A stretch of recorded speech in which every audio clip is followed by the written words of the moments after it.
চিরুনি করে দেয়, তারপর শিঙে মাথায় তেল দেয়। যদি ময়লা হয়, ঢাকা শহরের কাস্টমার তো খুব শৌখিন, তারা ময়লা পছন্দ করে না। সেজন্য যদি ময়লা হয়, একসাথে থাকে অনেকগুলো, একসাথে শুয়ে থাকে, বসে থাকে, একটা গায়ের সাথে একটা লেগে মনে করেন যে বালু কাদা এগুলো লাগে। তো আমরা করি কি, তাদেরকে মুছে দিই এবং মনে করেন যে চিরুনি দিয়ে করে পরিষ্কার করে দিই, যাতে কারণ কাস্টমার পছন্দ হয়। যারা হাটে উঠায় তারা তো মনে করেন একটা হাটে তোলে, তারা একটা বিক্রি করে, তারা অত চিরুনি করার প্রয়োজন মনে করে না। তো আমরা তো আনি 100-150 এরকম ছাগল আনি। তো যদি চিরুনি না করি তাহলে মনে করি কাস্টমার পছন্দ হয় না। শিঙে তেল দেওয়া হয়, চিরুনি করা হয়, সৌন্দর্য দেখা যায়। তো আমাদের যদি না বিক্রি করা হয়, আমরা 100 ছাগল একসাথে কিনে আনি, তাহলে এটা আমাদের লসে পড়ে যাবো। এই জন্য তাদেরকে আলাদাভাবে কেয়ার করা হয় এবং আলাদাভাবে যত্ন করা হয়, আলাদাভাবে খাওয়ানো হয়, ভুসি খাওয়ানো হয়, পাতা খাওয়ানো হয়।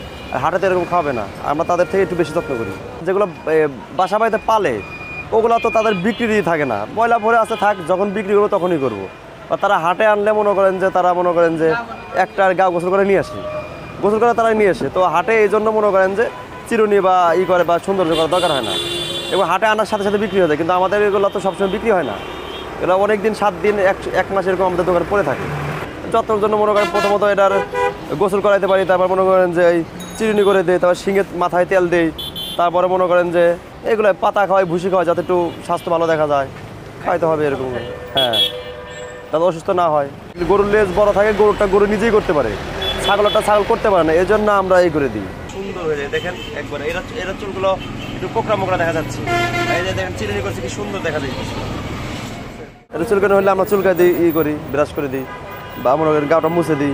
ময়লা হয়ে গেছে, যেমন এটা দেখেন, এটা দেখেন ময়লা হয়ে গেছে, এটা একটু খারাপ দেখা যাইতেছে, এই যে ময়লাটা খারাপ দেখা যাইতেছে, ঠিক আছে, এটা আশ্রয় দিচ্ছে, এটা সুন্দর পরিষ্কার দেখা যাইতেছে।